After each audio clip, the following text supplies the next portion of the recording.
Hello and welcome back to another episode of One on One. I am thrilled to have with me today Hadil AlKhatib, founder of the Roost Rotisserie, the Broth Lab, and Kacha Matcha.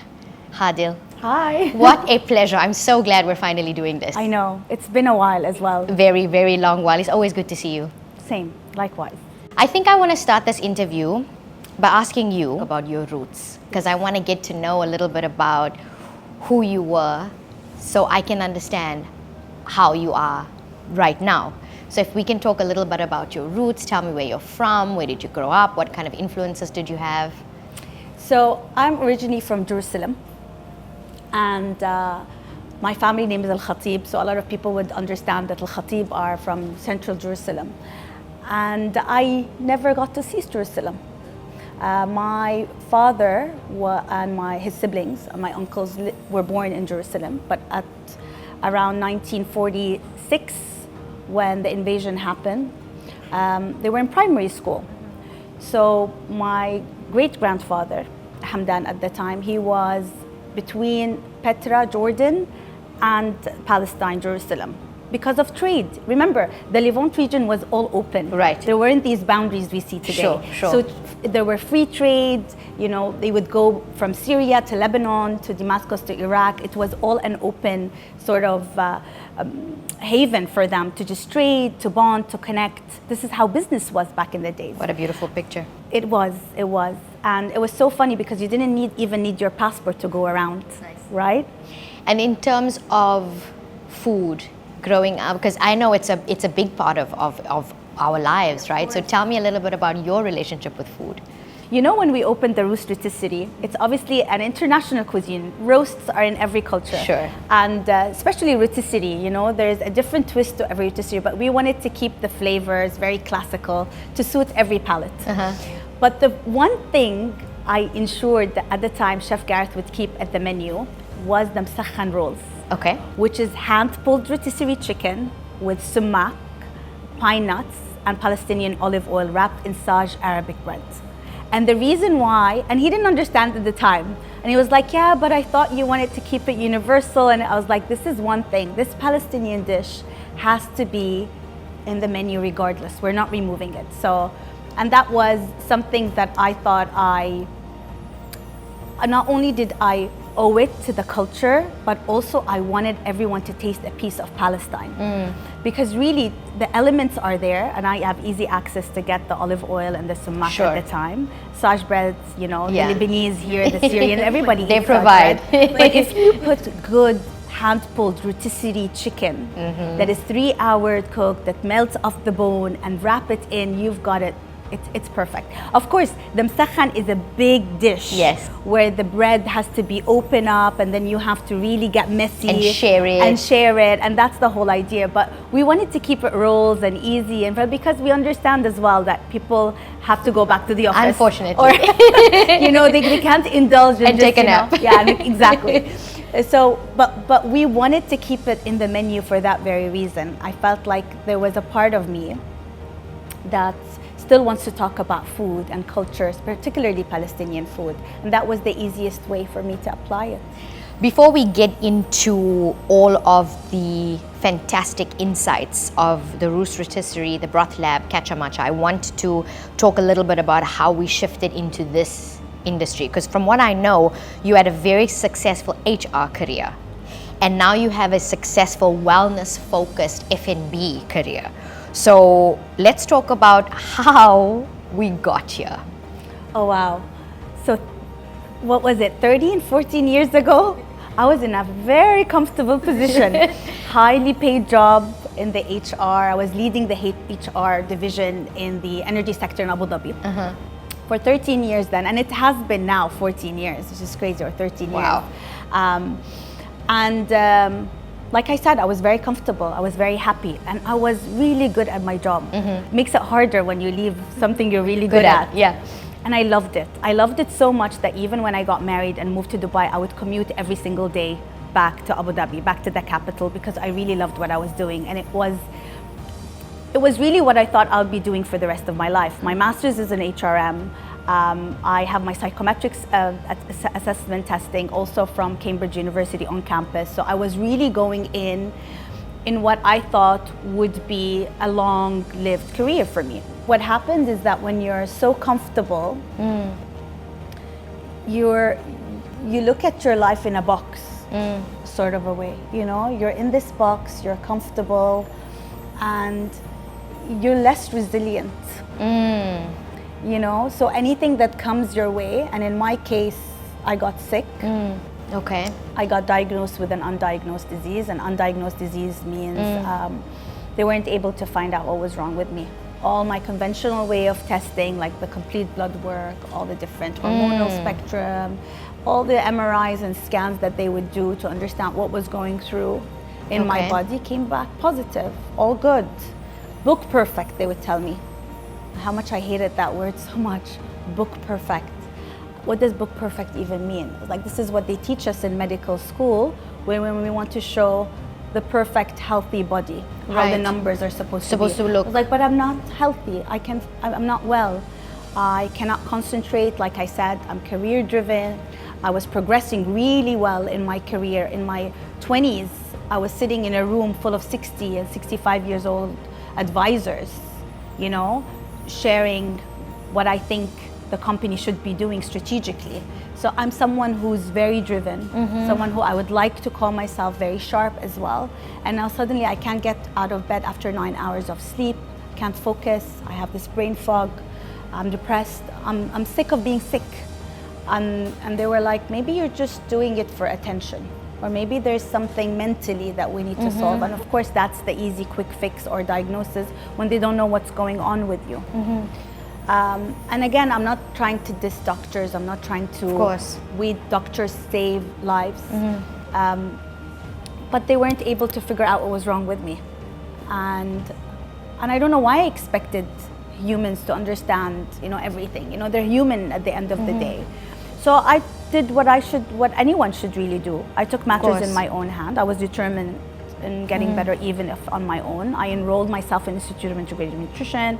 At the time, it was the largest nutrition school online, and I did it for 3 years, did further advanced courses in microbiome, gut health, and hormonal balance. And I wanted to understand why I was feeling certain symptoms. And if they can't give me the answers, maybe I can figure it out. I don't want to be in bed for 3 years. I was in bed for 3 years. I was bedridden. I was doing everything that I was doing at the time from bed. I was completely fatigued, and the worst part is that it was postpartum. So when my daughter was just close to 18 months, so I had also a child dependent on me, and I was nursing her. And all through all that time, I thought I can still do it all, and I can go back and forth and commute and work, and I was completely burnt out. I died in the process, but I was so determined to figuring out what was wrong with me, because I couldn't just surrender to the fact that this is going to be my life, my future, you know? But I honestly think that because I was this, like a robot, this robotic feel to the way I used to live life, that when I got pregnant, I delivered, I had my baby, somehow it triggered something. Took control of my life by truly just focusing on the only one thing that mattered to me and still matters till today. Health. So when I transitioned into this wellness world, launched the Roost Rotisserie, the Broth Lab, Kachamata, it just felt natural to me, because not only was it a passion, it was my priority in life. It was my only sole priority for myself and the ripple effect for my family, my friends, the people I care about. My friends would call and say, oh, you know, my grandfather got diagnosed and I don't know what to do. I'll say, hold on a second, I'm gonna cook you something overnight and send it tomorrow morning. And I would cook just some good medicinal bone broth with all the fresh herbs and send it to my friend with a note. And I started just thinking, if that was the norm, rather than tell her, what did the doctor say? What medicine did he give him? How much time does he have? I just instantly, my brain started thinking, how could we get him to heal? It was no longer about the disease, it was always about the healing process. And for that, it's simple. It's going back to simple things in life. Food is medicine. Food is medicine, and looking after yourself at that nourishment stage, you know. We go through cycles as women. course. And every single day doesn't matter, as long as something is plugged in your calendar. That's all that matters. You still have to do it the way it's plugged in, and push Doesn't matter how you feel. No matter how you feel, where you are in your cycle, it doesn't really matter. And that's an issue. But if we look back and start reflecting and understanding that how important it is for us to acknowledge when we are in our menstrual cycle, Sure. or when we are ovulating, and how important it is to be light on ourselves, to also acknowledge that our body is going through so much, everything would change. What have you learned about the wellness industry that made you want to change it when you first got into the space? It was run by mega conglomerates and MNC and big names that really didn't put health as their interest. It was all marketing gimmick. So you would come in and they would tell you this is healthy or this is clean, and you would look at the labels and it was shocking. Right. How could anyone believe these ingredients could be clean? So they were run by big companies that can afford to market the hell out of products Sure. that were really not doing us any service. So that was the first thing, and not Right. just because of my healing journey or because of what I went through. I also became a mother, where I was looking after my child, and at the time I wanted to feed her what's best for her. Of course. I mean, even when we launched the Roost Rotisserie, the kids menu came first. Because we knew obviously what could come for adults, you know, we know what, but to really get the kids menu right and take away all the bland nuggets, the pastas, the tomato sauce, the frozen tomato sauce, the pizzas, and all these things that kids generally want to order outside was not easy to curate. So when we created the broth infused organic brown rice, the rotisserie chicken on the side, we had the non-GMO organic local corn on this. Like when we curated a menu that suits kids, that's when we understood that this is the future. Right. So I started becoming so conscious on the fact that I was a parent and I was responsible on the decisions of what my child would eat. And this is where I started even going deeper into, oh my God, this even is in everything from the kids' milk to their biscuits to what you put in their food. Right. So If we nothing is really made- start looking, it's you quite really scary. start digging. It's so scary because if you're starting at a very young age offering these additive emulsifiers, preservatives that shouldn't be in even adults' food, and you're giving them at such a young age, we're just creating a bomb, a health crisis, because it starts at a very young age. So I wanted to just do a bit of cleaning. Honestly, my intention in the beginning was just to clean up, do a bit of cleaning, and to just give more education. So I have the backing from all what I learned from the nutrition school. So I wanted to educate people about why are kids having their periods at the age of 9, as young as 9 and 10. So young, which we never saw it before. Started telling them about how chicken is filled with hormones, antibiotics, chicken coming from Brazil at such a low, cheap price in the freezers, in the supermarkets, how outside when we eat in commercial places, how these chicken are causing all the autoimmune issues, all the reactions, all the rashes, a lot of the things we think are just because of the environments are actually inside our food, and food that we love the most. You know, we eat chicken as a lean protein more than any other protein, correct? And that is the biggest issue. Nobody was talking about it. Very interesting. Nobody was talking about it 10 years ago. So when we started educating parents, because they are mainly the decision makers when you know they're going out, especially mothers, when they're going out and about to eat in Dubai. And Dubai is a scene for us to eat out all the time, you know. It's like walking in the park, you know, what do you want to do today? We're going to eat out, you know, like it's that thing you do by default. We thought, okay, we need to offer the education, because when you empower people to make the decisions, they'll choose wisely. So we started talking about how chickens are supposed to be raised, how they're supposed to be fed, why pasture chicken is the best choice, why certified hormone-free and antibiotic-free chicken is the way to look at ingredients when you're buying poultry. And we started talking a little bit about that. And when the Roost Rotisserie launched, people were like, oh, but the chicken is a bit costly. They're more expensive than, and we started to say, but why is chicken cheap? Why is chicken cheap? Because of how it's mass Because produced, of how right? it's caged, mass produced, pumped with antibiotics. They're never sick. They never die. They're never, because you know, Oh my gosh. chickens are actually have a cycle like us. They sometimes get sick, sometimes Right. they survive the bug, sometimes they don't. But if you pump them daily with antibiotics and hormones so that they grow bigger, with the growth hormones, that's why you see chickens are this big. They're the size of a turkey. Yeah. They're not supposed They're not to be. supposed to be that They're not big. supposed. But with that, obviously, you can lower the price because you're having chicken all year round. You're caging them. You're feeding them barely anything, and Yeah. then you're wondering why we are programmed to think chicken is actually cheap. Cheaper, It's yeah. not. And with price and quality allows you to eat less of it. So you're not meant to eat chicken every single day anyway. And that price point comes with you eating it maybe twice a week or once a week and doing variations in your diet, eating more live foods as well, Right. more plants, more vegetables. So we talk a lot about quality versus quantity. Now, especially with the emphasis of protein, everywhere Yes. you go, protein, Protein, more yeah, protein, more protein, yeah. Exactly. That's when we talk a lot about are you doing your body a disservice and how do you choose smart? So that's all the education then came with it. And obviously COVID hit, Yeah. and lucky for us, we still had the delivery strong, but that's when I focused on the next healing thing, which was bone broth, the broth lab. Listen, I'm not just saying this because you're sitting here, but bone broth is yours. The Broth Lab's bone broth is my favorite. Isn't it so medicinal, so healing, so delicious? Honestly, the lamb broth, I think the lamb broth is my absolute favorite. Ah, that's so interesting you say that. Usually it's the chicken. Is the I best like the seller. lamb Yeah. broth actually. I'm glad you said Yeah. that. Yes. Lamb, I'm team lamb as well. Yeah, okay. But when we launched the Broth Lab, it was another education, another message. What are you supposed to have when you're battling COVID, or when you want to boost your immunity, or when you're not feeling your best? All the different amino acids, arginine, L-glutamine, proline that are in abundance in bone broth is so healing for the body.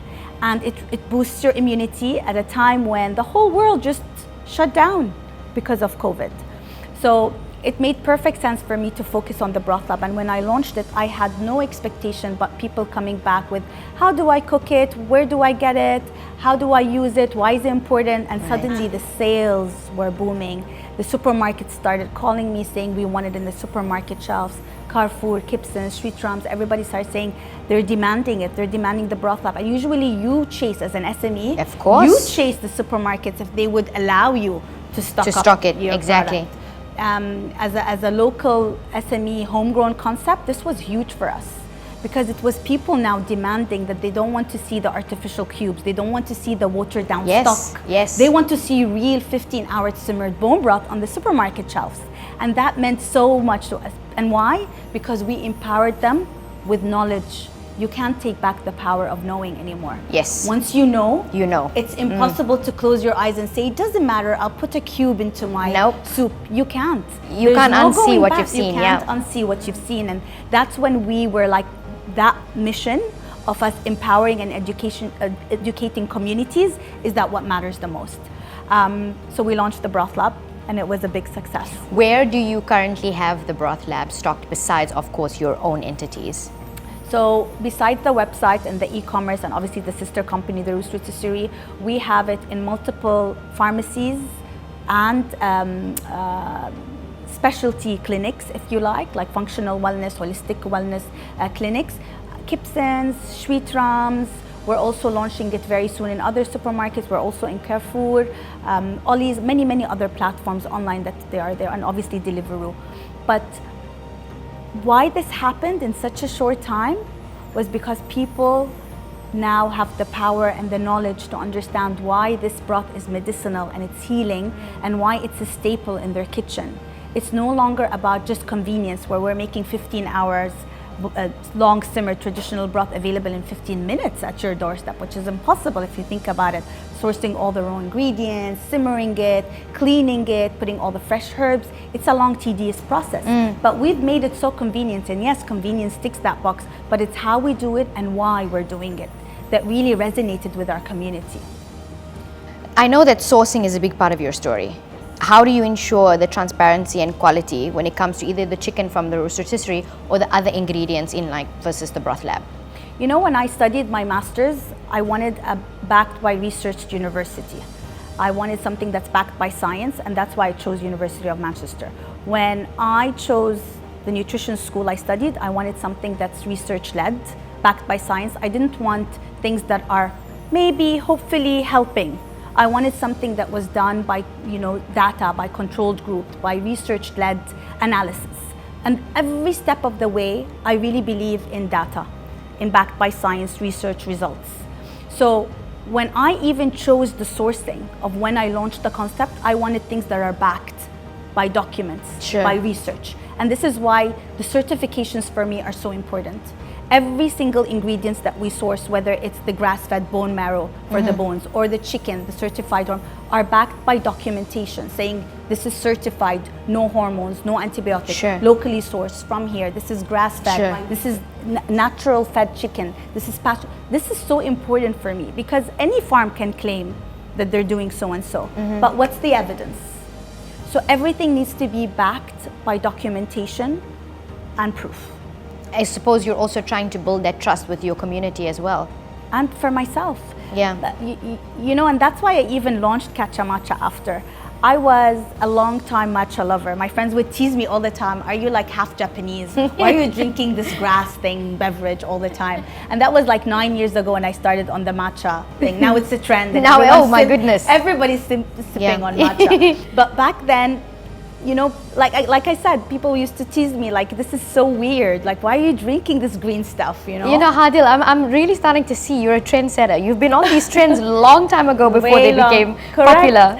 And I start talking about the L-theanine, the thing that calms the brain, the Zen caffeine. I start talking about the antioxidants, the polyphenols. But even then, when I launched Catcha Matcha recently, just a year and a half ago, the reason why I did it, even though there's so many matcha options now, is not because I wanted the best for me. Okay. So part of me, like you said, trusting the community with the best ingredients, part of me is selfish. I want the best for myself as well. I love that. I want the best ingredients for myself, and if I can source them through, the different channels I Right. have, why not? Yeah. And also for my family and my loved one and my friends and my community, and that's the ripple effect we talk about. I mean, you should be able to consume the product you want to sell, right? Yes, and that I truly believe And in. that you truly believe in. You make it for yourself. Exactly, and have it accessible. So tell us a little bit about Catcha Matcha. Where can people buy it? What kind of menu have you curated? And is it the cleanest matcha that's available right now? Catcha Matcha is available usually B2B, so we're on multiple cafes. Okay. But obviously we offer it here at the Roost Rotisserie, and it's on the Broth Lab portal, so you can order it when you add to cart your favorite broth. You can add a pouch of matcha, or you can have it ready to drink matcha. But the reason why matcha is so special, I can't help but think of the farmers. Okay. So let's take a step back and think, why is matcha so special? Matcha is so special, it's because of all the hard work of the farmers that are they're harvesting every single spring. And I remember asking him a question, and he was saying, do you want to bring my matcha to the UAE? And I said, yes. I love matcha, I've been consuming it for over a decade. I want to bring the best matcha in the world, and I know it's here in Uju, Kyoto, because of the volcanic soils. Sure. So it's such fertile soils. And he said, I'm so happy that you chose an organic farm, because we lose money every single day to other farms that are not organic. And I said, how so? And he said, because we only harvest the best matcha in season. Sure. So what happens the remaining of the year? Nothing. We don't harvest them because it's like crops. So you only seed them and look after them throughout the year, and you harvest them once a year in May. Right. So you investing in bringing organic matcha helps us as farmers, because we know that it's easy for people to opt for the cost-effective, lower-priced matcha and not opting for the cleanest organic matcha. And remember, with organic, they can't spray pesticides. Right. So the majority of the crops as well dies off with environmental factors, nature, the weather, etc. So you don't even get much of the yield. So this really struck me, as this is a whole ecosystem. We're not just looking about how good the quality of the matcha is. We're thinking about the sourcing, about how these farmers go through hell to just get that matcha at that perfect type, quality, earthiness, and also the way they mill it. It's so important. So I did the whole 21 days. I tried to learn as much as I can about how matcha is usually harvested, all the stress levels that they put with the shading, why matcha is supposed to be shaded, how is it ground milled, how are the different ways to dry them, how they actually package them before they send it out and export them. So the whole process was so interesting for me because I took this cup for granted. I just thought you just put that powder in a cup and you're sipping it and you're drinking it. But the whole process that goes behind it, especially what the farmers go through to make it so convenient to bring us that cup to table, was phenomenal. Was life-changing for me in the sense that every time I whisk my matcha in the morning, you think about that. I can't help but think of the farmers. And what are the health benefits of matcha? Because I know, you know, TikTok has a lot of things to say about everything, but I want to know from you, having gone through the process from the literal ground,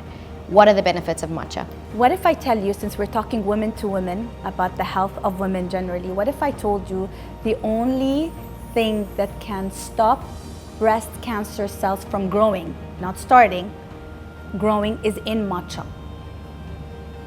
I would be shocked and very intrigued, because why has no one else said that before? Correct. No, but the pharma world doesn't want us to know this information. They don't want you sipping on matcha. Yeah, of course, I can. Yeah. A lot of not all, but the majority want you sipping on the Coca-Colas. Yeah. And you know, and that's how it is. Or the next alcoholic beverage. That's how. Wow. That's how they thrive. So can you imagine that there is a compound? There are certain polyphenols, antioxidants, that the powerful L-theanine that we're talking about, that is in abundance in matcha. And remember, because matcha does not oxidize, so the whole processing is that they pluck the whole leaves with some stems and they actually mill it. So you're getting everything from all the different minerals and all the different vitamins that come from the soil. It's being milled, so you're having it in the most raw format. So what happens is that you're incorporating all these different minerals, but also if it's not good quality, you're also taking all the heavy metals. Right. You're taking all the junk, all the things that you don't really want. So that's why quality really matters. But these powerful minerals that we're mentioning and antioxidants that are in the matcha are so healing for the body. So even if you had cancer, we all have cancer cells that we're fighting every single day in our body. So if I told you that this beverage can actually help you fight free radicals, boost your immunity, give you better skin, and on top of that, if you had any chance of cancer, breast cancer particularly, growth, it would kill it off. It's phenomenal. Wow. And look at generally the Japanese and some Asian countries, how they have this longevity, anti-aging in them. A lot of it is the factor that they drink green tea on regular basis. Right. It also helps with your microbiome. So imagine matcha also have prebiotic that feeds probiotic in our guts, and it also boosts the microbiota. So it's amazing for gut health, and we all know gut health is so important. I was a certified gut health coach myself. I always vouch for how important food is medicine, because it feeds our microbiome, and microbiome is everything. It's our defense system against the world, you know? And we shouldn't worry about disease. We should just working with our body to fight it, generally, not fear it. So matcha is the best caffeine source you can have ever. Wow. Ever. You know, I love my mother for so many things, but one thing that I'm so grateful that she did is when I was really young, I had a lot of gut issues, and she used to literally force me to drink really like organic green tea from such a young age. And now I literally crave it. I go everywhere with it. I have a tea bag in my bag everywhere I go. Going to the matcha. When should we be drinking this? Is it like an everyday drink, a couple cups a day, once a day? What do you recommend? That's an excellent question, because people think because it's good for you, you can have it anytime and you can have it too much of it. No. Matcha still has 65 milligrams of caffeine, which is equivalent to an espresso cup of coffee. So that's a lot of caffeine. And if you're someone who's sensitive to caffeine and it will disrupt your sleep cycle, then I wouldn't recommend having it after 2 p.m. I would recommend having it in the day, maybe in the early afternoon maximum. But any time after 2 p.m., it really would mess up with your sleep cycle. Another thing to care about with matcha is that matcha, because it's high in caffeine, it can deplete iron reserves. So So you shouldn't have too much of matcha because you don't want your ferritin, your iron to also go low. Got It's so important to have it Okay. 1 hour before your meal or 1 hour after your meal so that it doesn't bind with all the nutrients that you're eating with food. And that is something you should go by for any caffeinated beverage. So not just matcha, even if you're having coffee, you should follow the same really rules. So have any type of caffeine beverage 1 hour before meals or 1 hour after meals? Exactly. Okay, that's very interesting. Yeah, it's so important to remember that. Another thing about matcha is that you shouldn't give it to young people. I know a lot of preteens on TikTok, you see them all the time drinking matcha. Matcha still has a lot of caffeine. You don't want to increase the palpitations in their heart because it does give them a lot of energy, and it's not really suited for those at young age. So I would say 16 plus is really the age that people should be consuming matcha. Should you combine matcha into your lifestyle or should you replace it with coffee?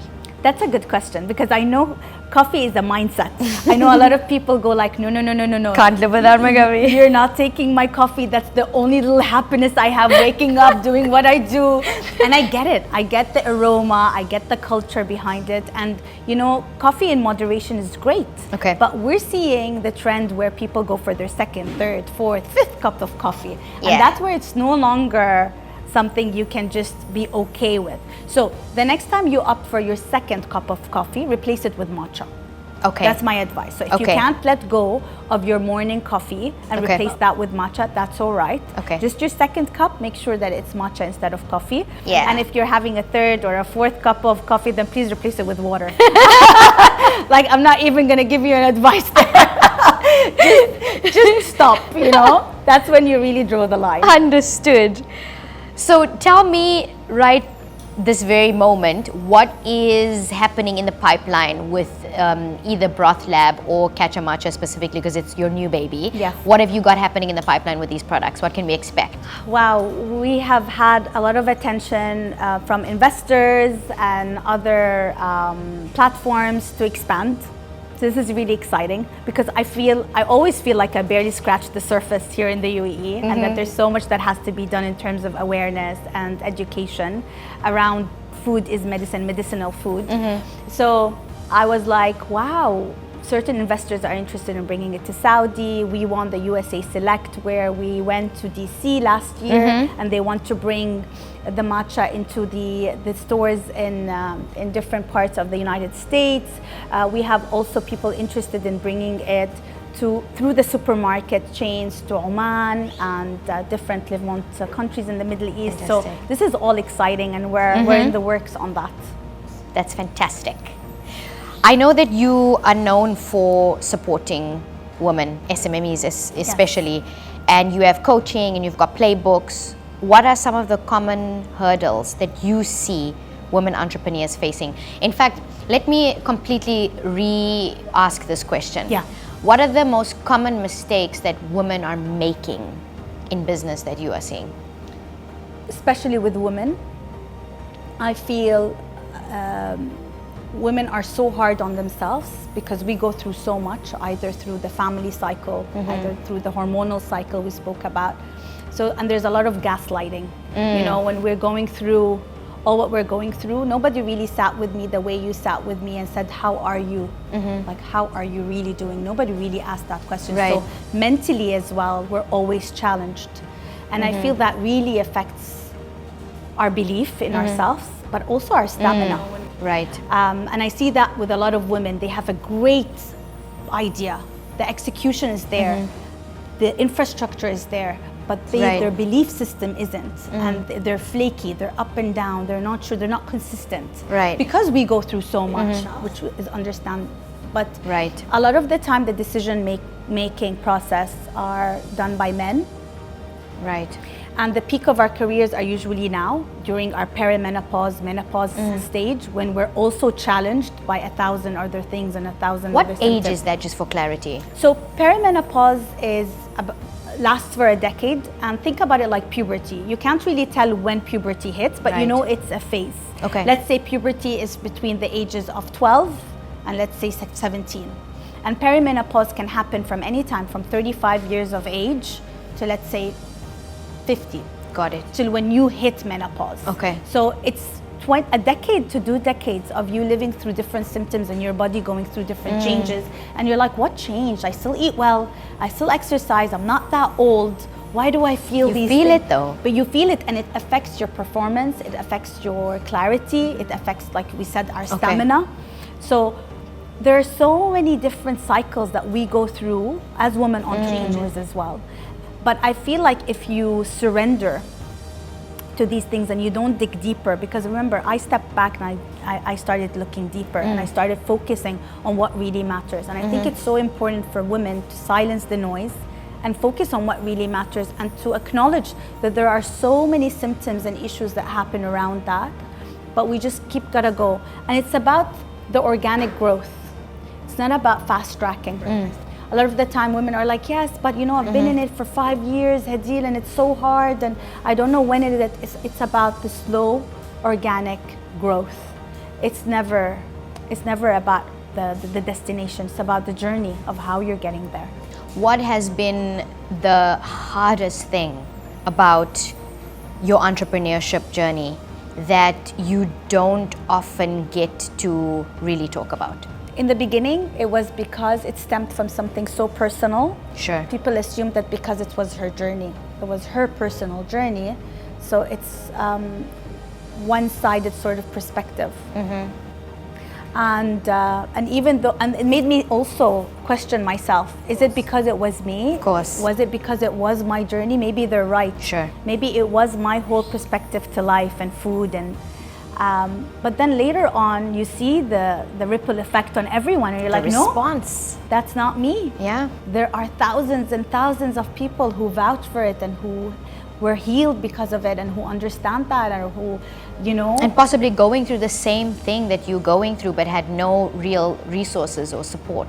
But that was so challenging for me, questioning myself whether that was about me and about my journey, and I'm projecting it. Right. And maybe that's not a viable business, you know. Well, we have disproved that theory for sure.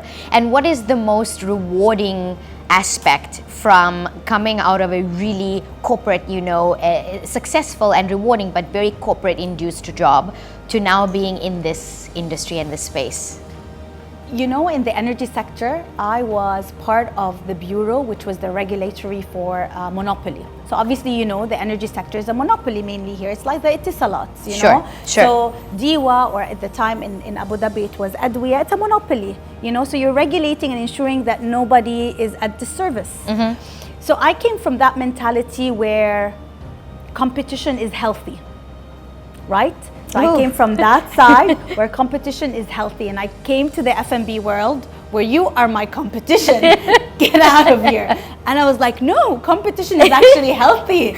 We want to thrive together. We want to build this community together. So it kind of hits me in the face, where I was like, oh my God, I'm coming from a very different mindset. Right, where actually competition is supposed to be healthy and thriving, and us as human natures, when was the last time you ate in that very same one restaurant? It's impossible. Right, So especially here. Especially here, and we crave variety.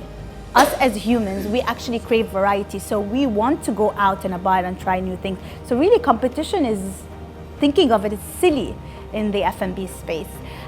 So in the beginning, that was like a slap in the face, where I was like, oh wow, no, there's a lot of doing here. But then as I started extending a hand to the neighbor, doing collaborations with other F&B concepts, running different women collabs, I feel like we've created a community, an F&B community, where we no longer look at each other as competitors or competition. It's no longer, if they go to the Roost, then they won't come to so-and-so, and they won't come to... No, we're all in it together, and let's give them the choice. Let's give the consumer the choice, if he wants to go there or not, and if he wants to try something new. We are the same. So I think this, in the beginning, was hard and challenging, but I sort of feel like I cracked it now, and we have this community of people coming together and understanding that we're one big F&B community and family. You do wear a lot of hats though, because you're a certified coach, mother, health advocate, entrepreneur. How do you structure your day so that you do stay grounded and health focused in your own personal life now? Because yes, you came from a very intense, busy job, but entrepreneurship is just as intense and just as busy. So what's your personal everyday mantras to stay on your health track for yourself? I don't know where you see me grounded, but right now I'm a mess. I would have never guessed that. It's hard. It's really a constant battle every day to stay sane, to stay grounded. But what really worked for me is that I plug everything in my calendar. Okay. From my workout to the time I just want to do nothing, I would literally put in my calendar nothing, where I don't scroll on Instagram, where I don't call anyone, and when I just sit in peace. There were times when I would literally plug in everything. You would think I'm crazy, but it was the only time to hold myself accountable, because as an entrepreneur, it's so easy to blend the hours and think this is a priority and I'm gonna add this with this, and you end up not eating, you end up not sleeping well, you end up not spending time with your family, you end up not socializing. So what really worked for me is to hold accountable to the things that matter. So my workouts are ahead of the week. They're all inside, plugged into my calendar. The times that I'm supposed to eat or work out or do whatever I have to do for myself, I put them in. Even there are times when I know, like my friend just had a baby, and I schedule tomorrow, call her, then visit. Like I would plug everything in to make sure that I have a structure in my day. In the past, I used to think that was a bit too much, but it was the only way for me to cope with the day. To cope with the stress. Other than that, it'll all fall apart. As a certified gut health coach, tell me the most important thing you think I need to know about my gut health and my overall well-being. It's gonna sound biased, but bone broth on an empty stomach. Okay. It's really, truly healed me, and it has been healing to so many people. But look, again, like I said, it has to be backed by research-based evidence, right? Sure. So there is a compound that is not in any food in the world called L-glutamine. L-glutamine is the only compound which is in abundance in bone broth that heals and seals the inner lining of your gut. The majority of the autoimmune and all of the issues we're seeing today are because we've got leaky gut. And what does leaky gut mean? Leaky gut is when the inner lining of your intestines are open, where they allow blood and different antibodies to go back and in your body and your bloodstream. And what happens is that you started reacting to things you never used to react before. It could be legumes or nuts or seeds or dairy or gluten, or even things that you would think like zucchini, things that are usually not. And why? Because your gut lining, which is the main defense, the first brain, if you think of the fetus in the mother's belly was actually formed from the umbilical cord. So actually before the brain was developed, the intestines were developed in the baby so that they can get, so the gut is actually the first brain. Then the brain was actually formed. So if you find a way where every single day you heal and seal the inner lining of your gut, you should be okay. And by that, L-glutamine every single day from bone broth on an empty stomach. So first thing in the morning? First thing in the morning. So you wake up, you've already fasted for a number of hours, and of course you haven't eaten straight before bed. So let's say it all adds up to 10 hours of fasting. After 10 hours of fasting, that's when your body recognizes and absorbs every single molecule of that food that you've given it in a bioavailable way, so in a full nourishment way. So fasting is so healing for the body, but how you break your fast is even more important than the fasting phase itself. So if you fast and then you go and have, the worst quality burger meat, then all the different positives that you're getting for nothing. You're really negating it with the way you broke your fast. So breaking your fast with good quality bone broth on an empty stomach is so profound, heals and seals the gut, gives you all the electrolytes, minerals, all the different amino acids, and nourishes your gut. And when your gut is nourished, everything goes back in place, every single thing. Wow, thank you for that. That sounds like very important advice. We're getting to the close, and before we get to some fun segment that I have for you, I want to ask you a very important question. So you started this business because you faced some issues with your own health. And the very important question that I want to ask you is, how are you feeling now? Wow, it feels surreal. it doesn't feel like I was that same person ever. Like, I'm so grateful for this transition. You know, when you're sick, you feel like you're in it for forever. And even when you're gradually getting better, you still feel like this is not real, like you're somehow going to relapse. And when I sort of transitioned into that back to my healthy state, for the longest time I was scared. I thought, oh no, it's probably a good phase. Maybe at one point I'm going to relapse, I'm going to get sick again. And I was scared for so long because it felt surreal. And I have to say, it took me years before I gained the confidence that this is the new me. This is me. This is not changing. And I'm so grateful because of all the lifestyle changes I've done, that I can confidently say I'm doing very well. Oh my goodness. And we are so glad to hear that. And we are grateful for your journey, because your journey gave us the Roost Rotisserie, the Broth Lab, now Catch a Matcha. So I'm thrilled to hear that.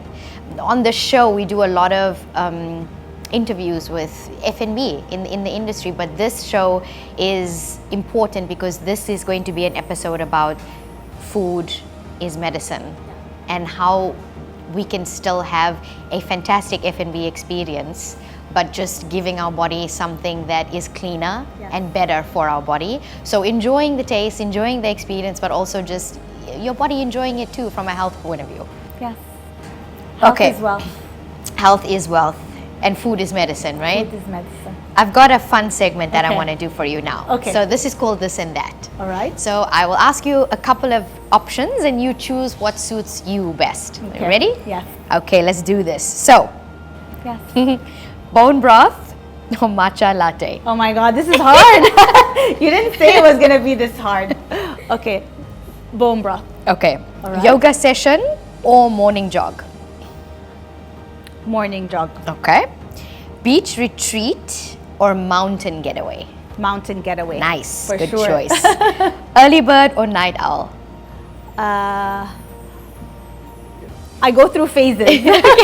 I go through phases. Now it's the night owl, but usually I'm a morning person. So currently night owl. Currently night owl. Okay, last one. Smoothie bowl or avocado toast? Smoothie bowl or avocado toast? Smoothie bowl. Smoothie bowl.